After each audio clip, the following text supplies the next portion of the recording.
buenas noches, Ramón. Hola, buenas noches a ti y a todo tu público. Muchas gracias, Ramón. Bueno, antes de nada, yo siempre, por regla general, cuando suelo conversar con alguien, o platicar, como se dice allá en México, ¿no? Entonces, Sí, platicar, conversar, claro, sí. Platicar, sí. Cuando converso con alguien, pues siempre que ha venido por indicación de alguien, pues me gusta agradecerlo, ¿no? Y en este caso saludo desde aquí a Rosa Stan, que está antes con nosotros, y le agradezco profundamente que nos haya presentado a la distancia. Así que, Rosa, muchas gracias por tu interés en nosotros. Bueno, Ramón, para esas personas que no te pueden conocer, ¿quién es Ramón Radillo? ¿Qué misión y qué visión tiene Ramón Radillo? Sí, como no, mira, yo soy de México, del estado de Jalisco, de Guadalajara, y formado en Monterrey, Nuevo León, en psicología, pero bueno, primero en medicina, luego psicología, y a la par de mis actividades profesionales, tomé el arte. Por eso mi vida es psicología y arte. Y en la rama del arte, bueno, estudié teatro, ópera, musicoterapia, y también me dediqué a escribir algunas obras de teatro y dirigirlas. Eso es mi vida, es psicología y arte. La psicoterapia, mi orientación es psicoanalítica, y eso es lo que hace años estoy haciendo. Bueno, aquí en tu página web de Ramón Radillo dice que tienes un montón de acreditaciones a través de la UBAN, la Asociación Interamericana de Reiki Master, Colegio Profesional de Psicología de Jalisco, Equilibrio y Arte.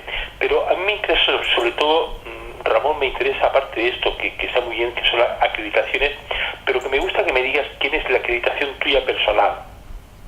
Sí, bueno, mi acreditación, o sea, mi acreditación y mi vida personal surgió hace 1980, cuando yo inicio un trabajo de investigación sobre psicología y arte, y mi vida tomó ese rumbo porque descubrí que el arte cura, descubrí que podría hacer prevención de conflictos. De hecho, mi primera obra que escribí se llamó La historia de Don Chencho Chupes. Chupes en México significa tomar alcohol.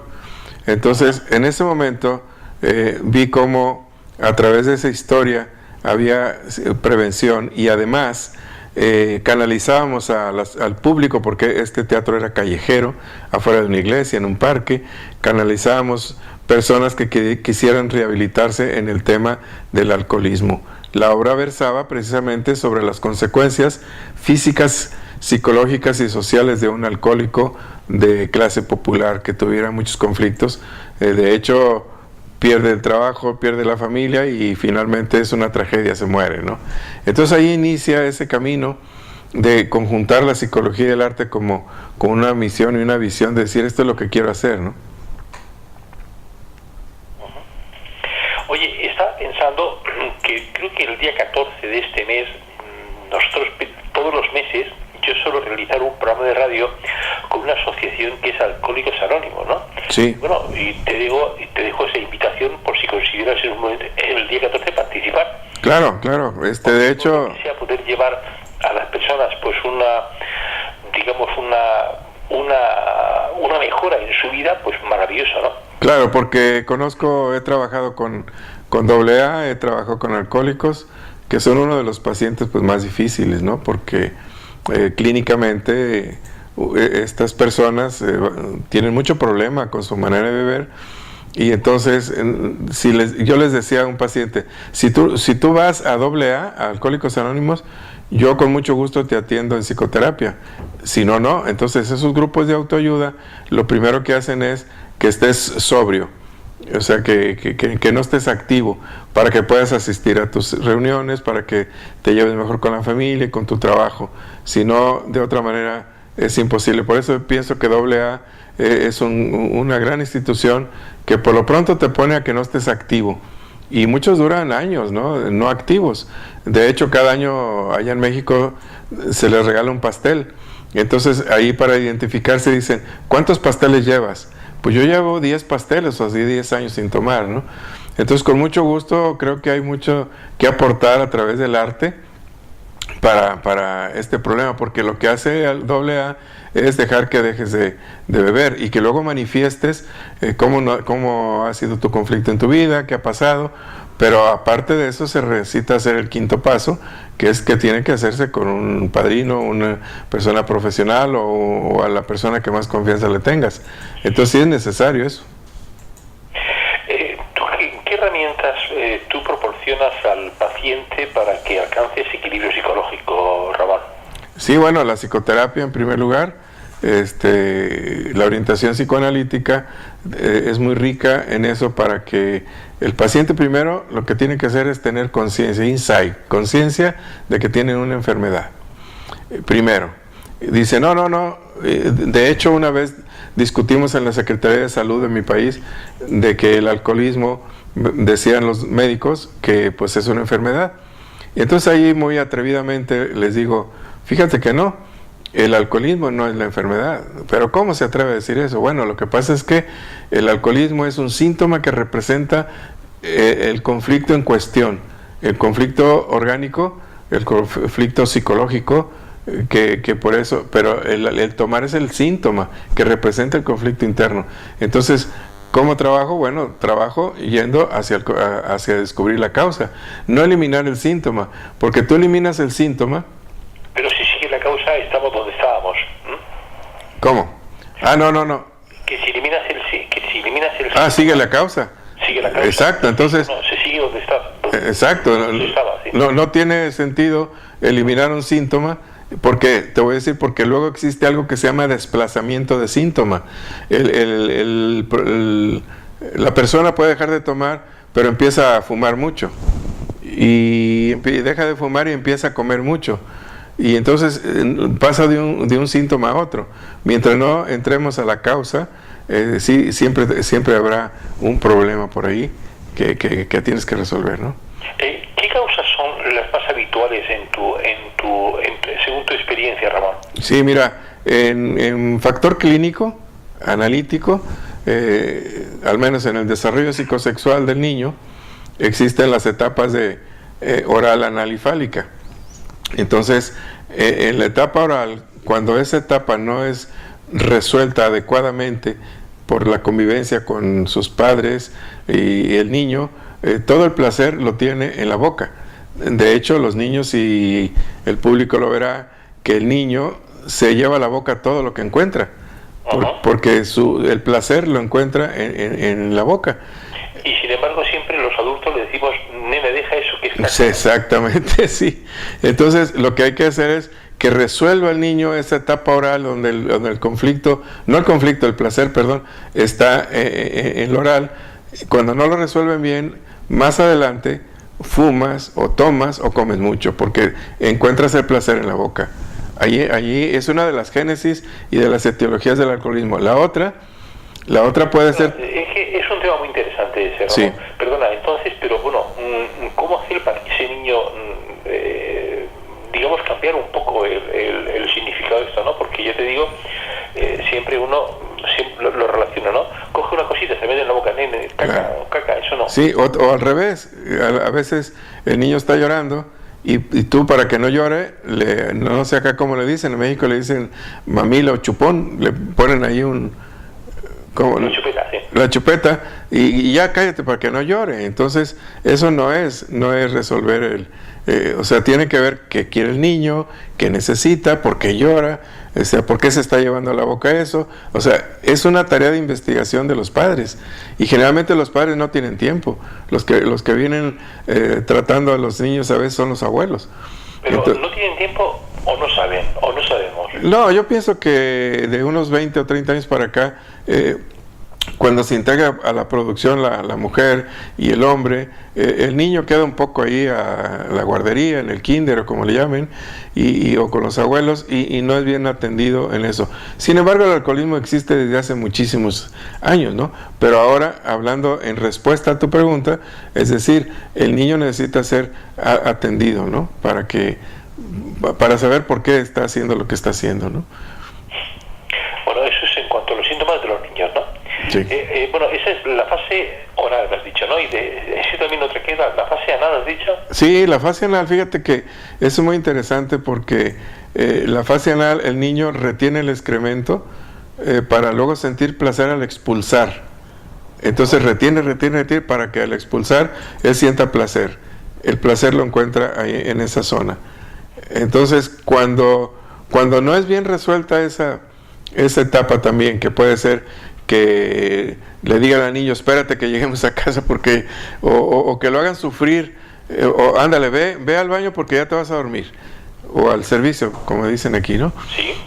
Ve porque ya tienes que dormir, y el niño a veces pues ni tiene ganas, o a veces sufre, y luego después lo que hace es retener para poder sentir. Ahora, ¿cómo se repercute en el adulto? Que sería lo interesante, ¿no? Son aquellas personas que retienen muchas cosas. Por ejemplo, los coleccionistas están reteniendo porque les gusta. Además, no quiero decir que sea malo ser filatelista, ¿no? O todo eso. Pero sí, o el avaro, por ejemplo, el avaro que quiere todo para él y lo junta y lo reúne y ahí se ve uno de los síntomas, ¿sí? Pero luego hay que trabajarlo en psicoterapia, ¿no? Bueno, dijiste que eran tres, la fase oral. Bueno, la fase fálica, pues ya es la cuestión de la sexualidad genital, y eso es lo que también hay que tener mucho cuidado, porque luego si no se desarrolla bien eso, hay conflictos más en el adulto. Por ejemplo, uno de los más comunes, y que a ti y a mí nos dijeron todos desde la escuela, que masturbarte te vas a volver tonto, te vas a volver loco, y etcétera, ¿no? Y entonces... Bueno, o ciego, ¿no? ¿O qué? O ciego, ¿no? Ah, sí, ciego. Es habitual, ¿no? Sí. No, pero me dicen aquí en España sí que se va a volver ciego. Entonces imagínate, ahora, ¿qué hace cuando los papás, cuando el puber cuando empieza a masturbarse, el adolescente, empieza, lo hace a escondidas, porque le dicen que es malo, y se esconde de los padres, y lo hace rápido, obvio, rápido, para que no lo pillen.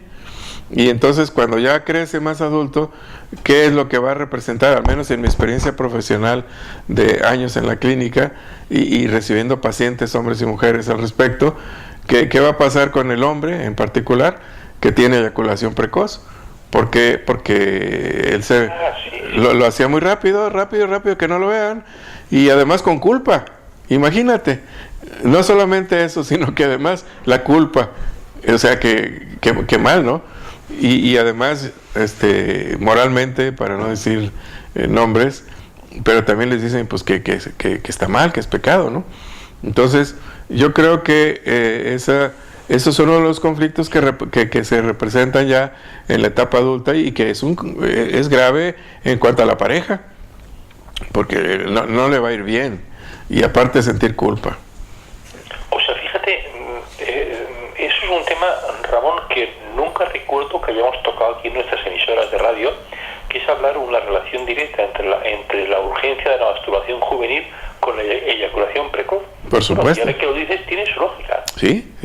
Y además a unos les resulta de otra manera. Por ejemplo, alguien no puede tener una buena relación sexual con su pareja, inclusive hasta a lo mejor no hay erección, pero qué curioso, yo he tenido pacientes que viendo un vídeo pornográfico, o sea, erótico, no pornográfico, erótico, sí tiene erección. ¿Por qué? Porque allí no hay compromiso, ahí no queda mal, etcétera, y con la pareja sí va a quedar mal si no lo hace. Pues me explico. Entonces sí tiene muchas repercusiones, tiene muchas repercusiones, y además para la misma salud mental del hombre, ¿no? Del caballero, y también la frustración de la dama, ¿no? Por ahí va estas tres cosas. Bueno, y hemos hablado eso en cuanto la psicología y la psicoterapia y el alcoholismo. Por ejemplo, el alcoholismo, uno de los problemas que tiene muy fuerte es que por años hemos visto que luego empieza a tener impotencia sexual por el alcohol, por el alcoholismo, cuando ya está en un grado de alcoholismo, ¿no? Que ya tiene fuertes problemas.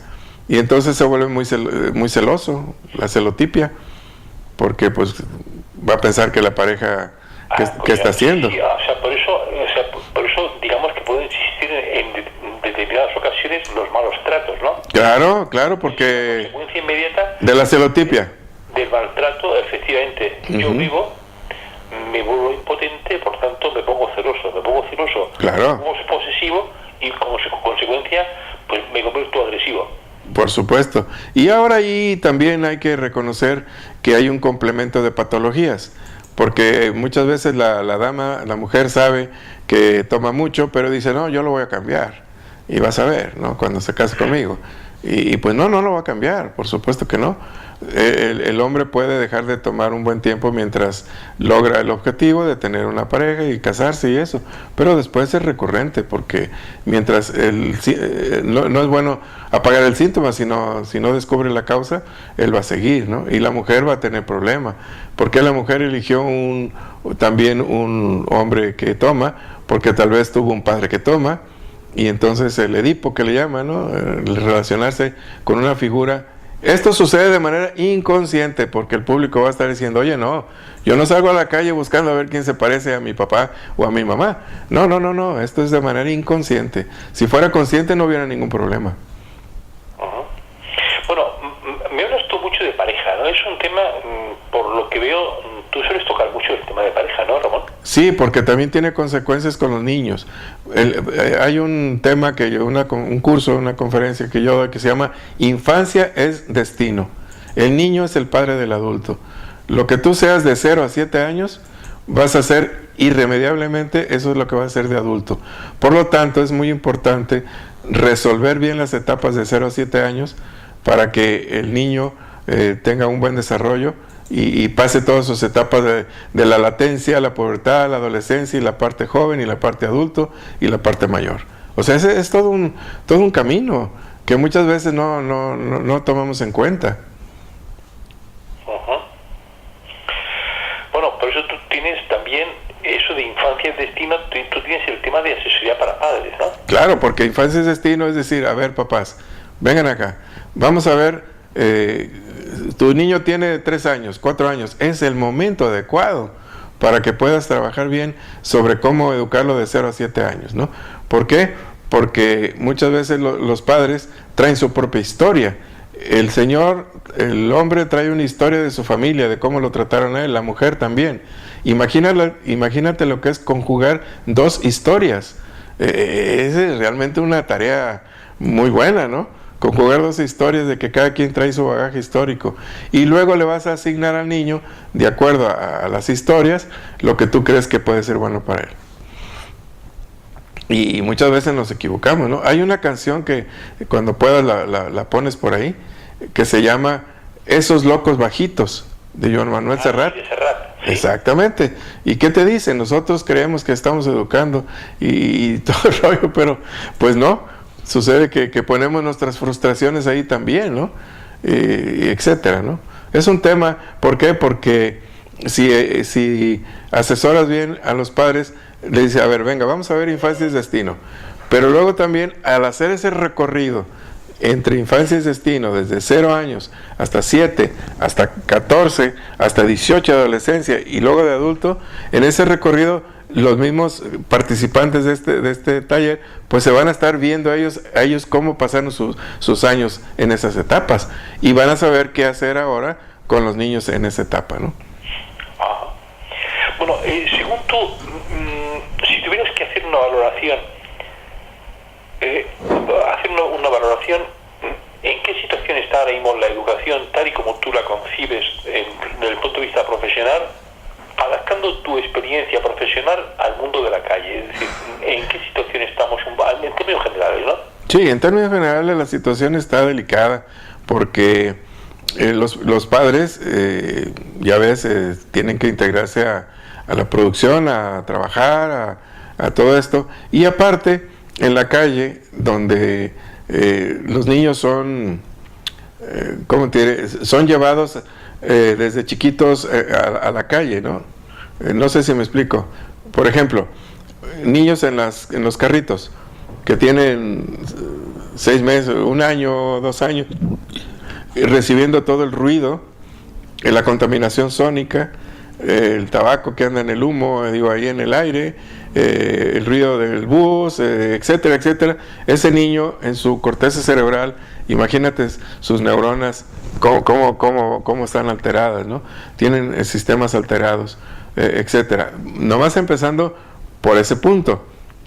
Y luego ya aparte la televisión, hoy en día es muy común que a un niño de 5 años o 6 años esté viendo los juegos, la televisión, todos los factores de guerra, todos los factores que hacen que él se condicione y que decía una vez en una conferencia un señor, hablando de la televisión, dijo, por favor con mi madre no se metan con la televisión, dijo, ¿por qué? Dijo, por favor con mi madre no se metan. ¿Por qué? Porque lo educaba la televisión. Y además hoy en día el sistema educativo también que no se recompone para hacer que sean más creativos los niños, han perdido la creatividad por los móviles, por la televisión, etcétera. Entonces el panorama educativo sí no está nada halagador. De hecho, yo que tengo contacto con las universidades, hay universitarios que no saben escribir, que no saben leer. Y dices tú, bueno, ¿qué está pasando, no? Y que tienen faltas de ortografía. No, eso ya por ende, ¿no? Imagínate. Entonces sí, yo veo el panorama que se debe recomponer. Una reforma educativa sería muy interesante, que precisamente es la que están haciendo en mi país, una reforma educativa. Pero es que lamentablemente, bueno, aquí estuvo el otro día un señor que ha sido rector de una universidad aquí en Murcia, de una de las facultades, y decía que para que una educación académica, para un plan, tuviera vigencia, tenía que tardar por lo menos 20 años, ¿no? Y sin embargo, los partidos políticos siempre utilizan la educación como una herramienta, ¿no? Es decir, se preocupan más del hoy que de las generaciones posteriores, ¿no? Sí, lo usan como una bandera, ¿no? Decir, vamos a lograr esto, vamos a hacer esto. Poner mi forma de ver la vida a través de la educación, ¿no? Exacto. Con lo cual me importa un huevo lo que digan los niños, ¿no? Claro, y es lo que dice Serrat, oye, espérame, tú le vas diciendo al niño, pero no sabes qué quiere el niño, pregúntale. Por ejemplo, hay colegios, yo sé que lo que voy a decir es que dice, bueno, ¿y dónde están y cuánto cuestan, no? Pero hay colegios en los que le enseñan al niño a aprender a aprender, ¿sí? Aprender a aprender, y no meterles un sistema de a fuerzas, ¿no? Eso es muy interesante. Bueno, la educación libre, nosotros cuando hemos tenido aquí invitados de educación libre, te puedo garantizar que para mí siempre ha sido un auténtico descubrimiento. Es decir, yo ojalá yo hubiera conocido esa educación cuando mis hijos eran pequeños, ¿no? Sí, bueno, se vale hablar también a veces de lo personal, pero mis 2 hijos fueron en un colegio que se llama Huellas, allá en Guadalajara, y que precisamente era eso, aprender a aprender. Nunca supieron si tenían nota de 8, de 9, de 6 o reprobados, nunca supieron, porque ellos, no se les decía a ellos, eso se les dedicaba a que a través de la creatividad, del arte, de las matemáticas y todo, disfrutaran y no supieran. Luego el colegio tenía que pasar notas a la Secretaría de Educación Pública y aparte rellenaban un formato poniendo números, ¿no? Pero a los niños y a los papás no nos daban números y funcionaba muy bien. Bueno, Ramón, por lo que veo tú eres un experto, es que tienes tantísimas cosas que es fácil, que es complicado en una conversación de 1 hora nada más tocar eso, ¿no?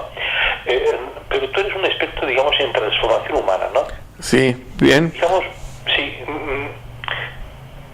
de esa transformación humana, dime un poco cómo se puede transformar la mente y para qué personas está orientada ese taller, ¿no? Ese taller, tú realizas talleres, ¿no? En esa línea. Seminarios, talleres, cursos, diplomados, ya ves que toman diferentes nombres, ¿no?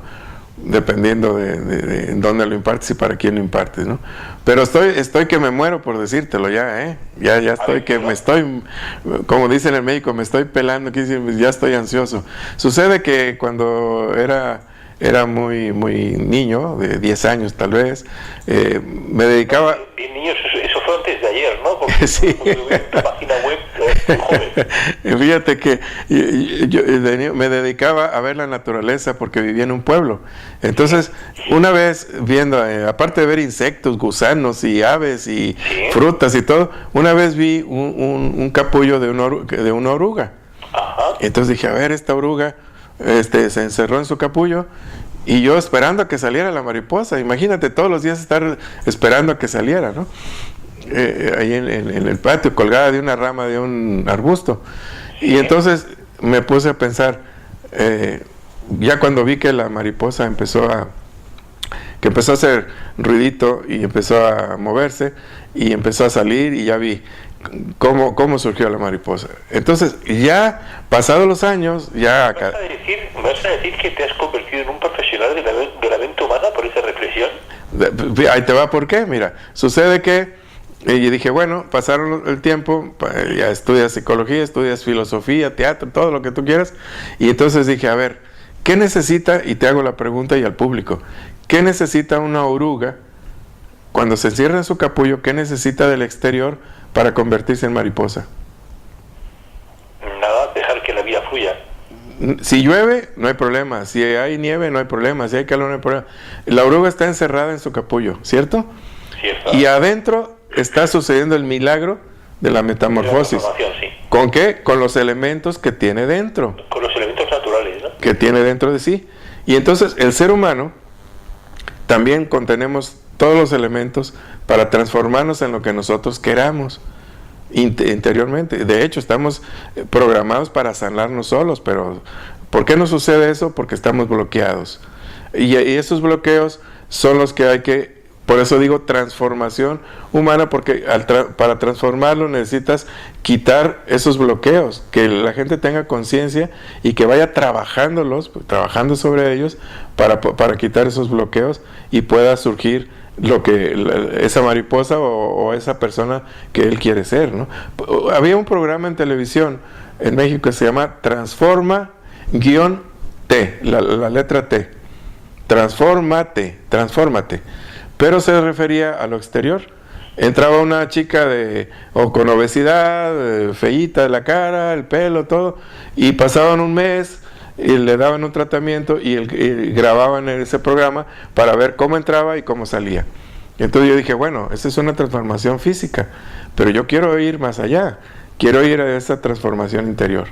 Y es así como surgió transformación interior humana, a través de eso. ¿Qué herramientas tenemos que utilizar para eso, Ramón?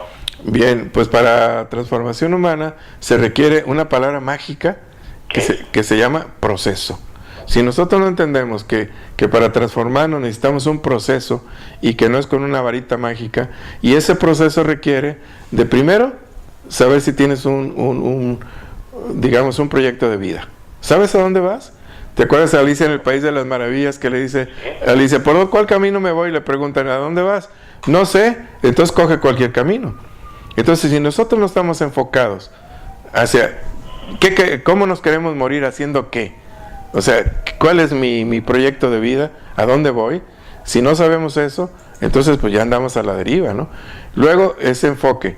Después, habrá que ver cómo trabajar para tener ese enfoque, y es un proceso que tienes que entrar a él primero sabiendo dónde vas, luego con qué herramientas cuentas, herramientas o cómo le puedes llamar tú, elementos, con qué cuentas, ¿no? Y luego después, ¿por cuánto tiempo has tenido eso? Y luego viene son 5 preguntas. La cuarta dice, y del 0 al 100, ¿en qué porcentaje estás de realizar tu proyecto de vida?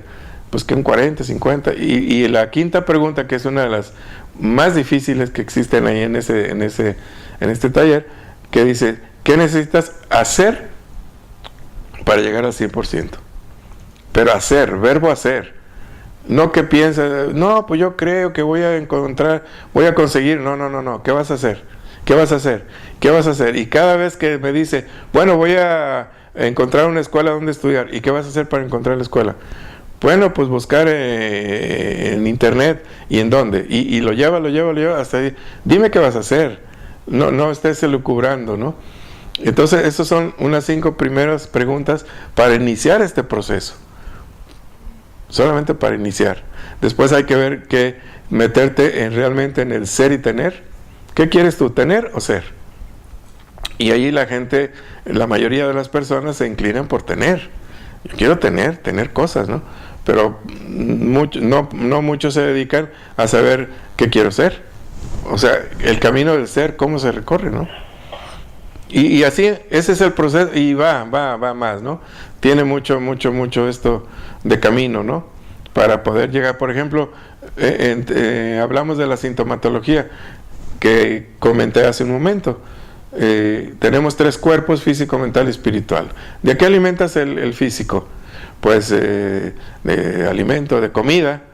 No, pues comida puedes comer lo que quieras, pero alimento, bueno, alimento que lo que realmente te sirva, ¿no? Entonces alimentas el cuerpo. ¿De qué alimentas la mente? ¿Qué diría el público? ¿De qué alimenta la mente? Pues de pensamientos. De información. Ajá. Porque toda la información que están bombardeando a la gente, con eso alimentas... De información externa e información interna. Bueno, yo más bien aquí me refiero a la formación, primero a la información externa, que es la que te condiciona. Acuérdate que hay un condicionamiento en los seres humanos a través de la propaganda subliminal. Entonces, te condicionan primero a que compres lo que no necesitas. Te condicionas, bueno, en fin, te dicen que comprar todo, porque hay un condicionamiento. Y yo sé que esto tiene que ver mucho con la mente, de lo que estoy recibiendo de afuera. Pero luego, la parte interna, ese es un trabajo en el tercer cuerpo, la parte espiritual. ¿De qué se alimenta? ¿De qué se alimentaría la parte espiritual? Pues del arte, del amor, o sea, de todo aquello de la creatividad, no sé, ¿sí? Y entonces, alimentando los 3 cuerpos tenemos que encontrar un balance. Pero la pregunta aquí mágica es, ¿por qué? Si más del 80% de las enfermedades son psicosomáticas, que la mente enferma el cuerpo, y si queremos ilustrar, tendremos que decir que la letra P en griego se pronuncia psique. Psique significa mente. Entonces, soma, como al estudiar medicina aprendemos que hay unas somitas que se van diferenciando para formar músculos. Entonces, las somitas, soma cuerpo, psique mente. La mente enferma el cuerpo. Entonces, si sabemos que la mayoría de las enfermedades son producto de la mente, la pregunta es, ¿por qué hay más médicos que psicólogos? ¿Por qué las personas no quieren atender la idea de ir a psicoterapia? Esa es la pregunta. Sí, si las consultas médicas, primero, si hubiera una prevención correcta y una educación correcta, posiblemente dejarían de haber muchos médicos y muchos psicólogos, ¿no? Y muchas enfermedades, ¿no? Uh-huh.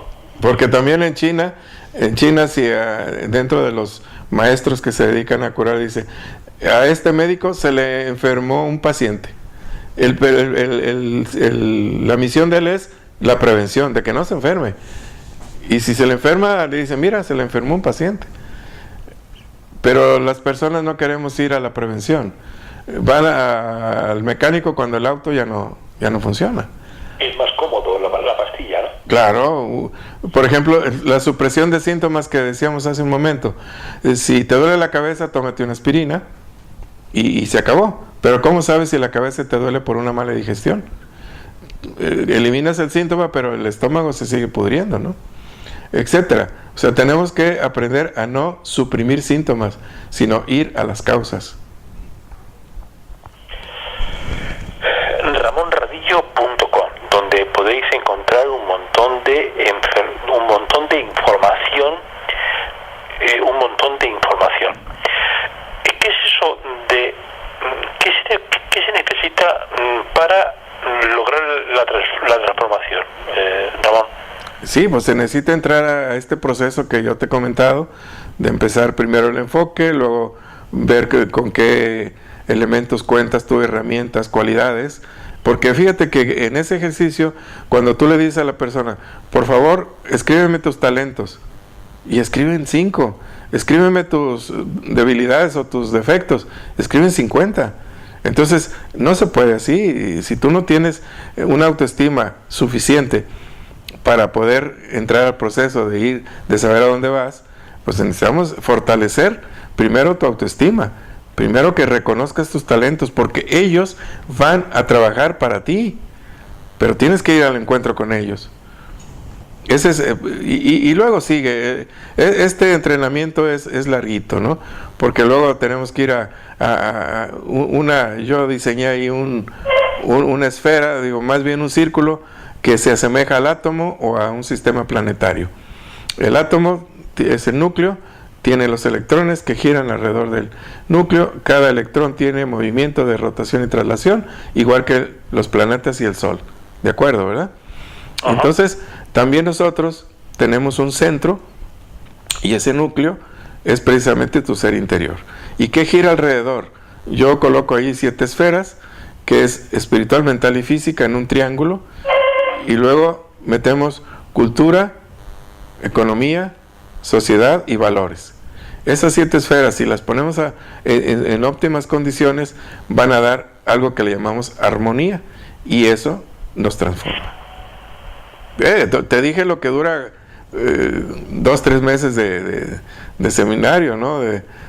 O 40 o 60 horas, ¿no? De trabajo, porque hay que hacer ejercicios para ir a casa, practicarlos, llegar, dar su testimonio, trabajar sobre las respuestas, etcétera, ¿no?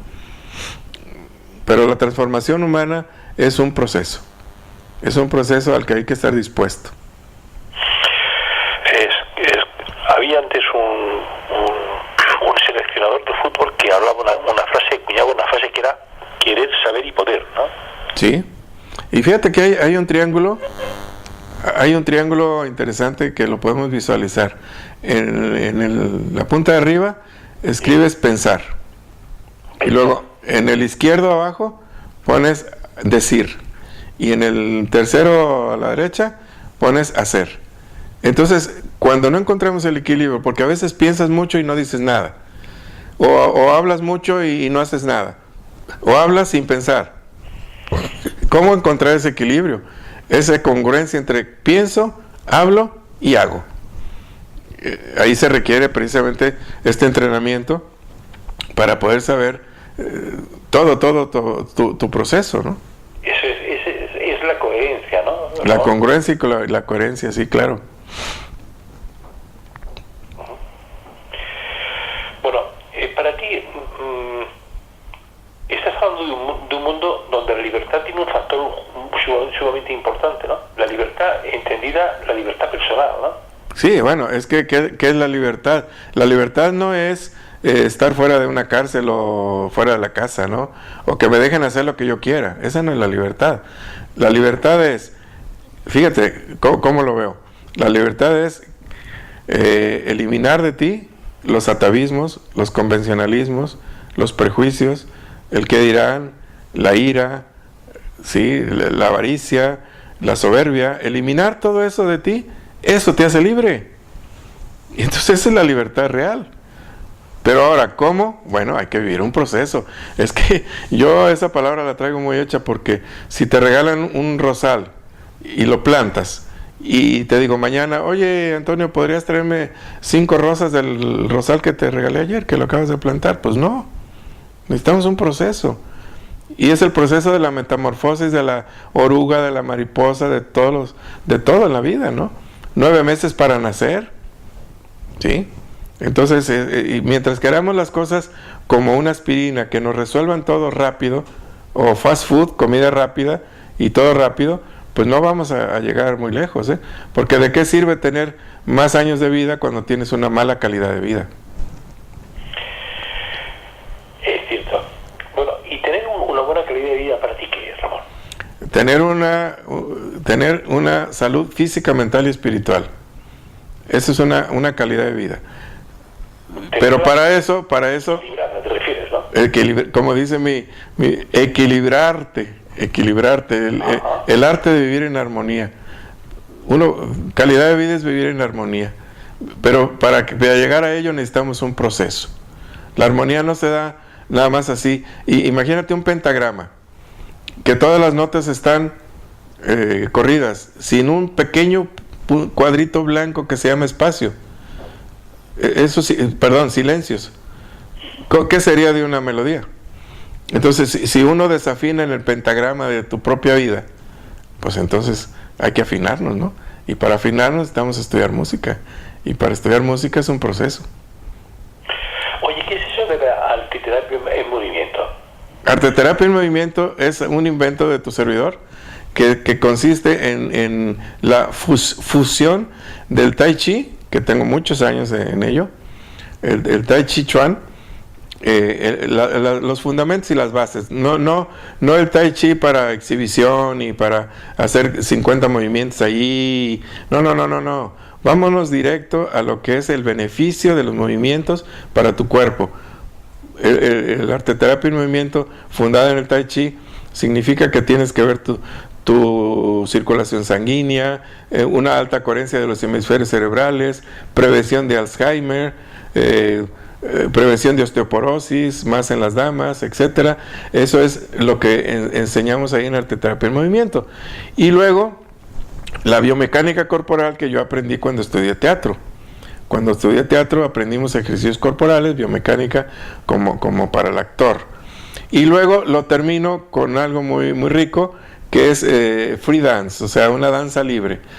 Baila como lo sientas, aplicando lo que ya aprendiste en biomecánica en Tai Chi, puedes aplicar, lo puedes aplicar al baile, ¿sí? Para hacer una semblanza ahí, un enlace, ¿no? Entre esas dos técnicas con el baile. No te fijes cómo te dicen que hay que bailar, tú vívelo y siéntelo. Y haciendo todo eso es como se convierte precisamente en arteterapia. Y quiero hacer una aclaración muy fuerte porque hoy en día está muy manoseada la palabra terapia. A todo le quiere decir terapia. ¿Sí? Risoterapia, logoterapia, musicoterapia, a todo le quieren poner terapia, no sabiendo que la palabra terapia implica una gran responsabilidad y que se refiere al campo profesional. Terapia significa curación. No te puedes meter a todo llamarle terapia cuando no eres terapeuta, cuando no conoces el proceso para sanar. Y hoy en día sí yo protesto. Es que no es por ahí, ¿no?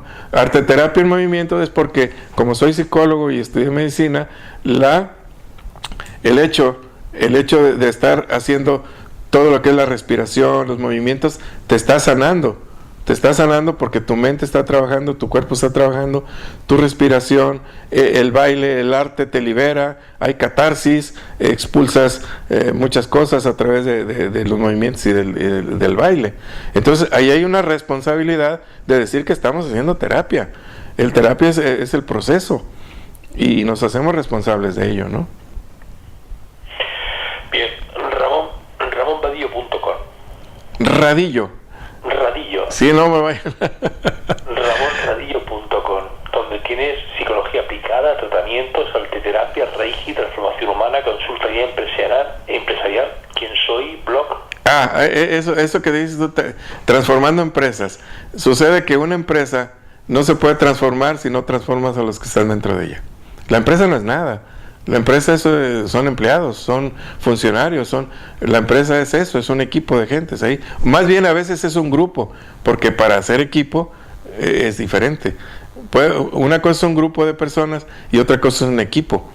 Porque me acuerdo que en las definiciones de libros te decían, ¿qué es trabajo en equipo? Bueno, trabajo en equipo es cuando todos se unen en un objetivo en común. Y qué bonito se oye, ¿no? Pero hazlo.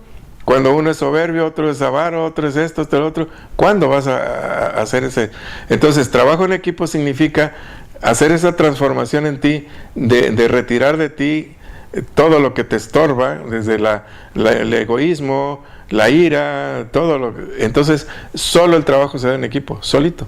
No necesitas hacer ninguna recetas. Yo estoy en contra de las recetas de cocina para este tipo de cosas, ¿no? Entonces, transformar una empresa es transformar a quienes están dentro de ella, ¿no? Eso es muy importante. Muy bien, pues querido Ramón, ¿alguna cosa más que quieres comentar, amigo mío?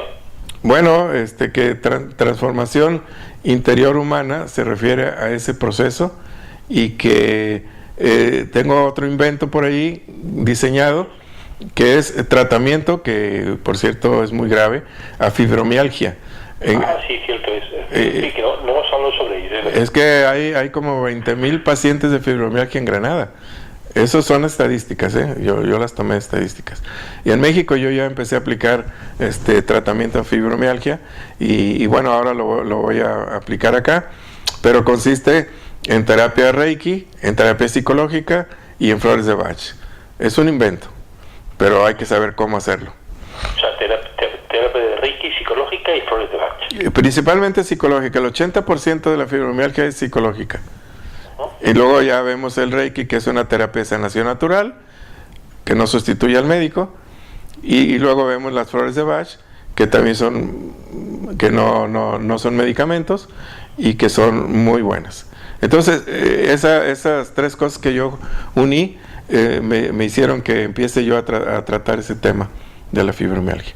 Pues eso es lo que dentro de algunas de las cosas que hacemos, porque pues está transformación humana aplicada al deporte también, porque pues el deporte es muy importante. El deporte reúne personas ahí para que hagan catarsis y se quiten tantos problemas a veces que traen de la vida cotidiana, ¿no? Alguien dice, es enajenante. Sí, pero a ver, si no hubiera fútbol y si no hubiera catarsis de esa gente que va y avienta todo por ahí, lo aventaría acá a la familia, a la gente, a todo, al trabajo, no trabajarían igual. Hay que entenderle el lado bueno al deporte.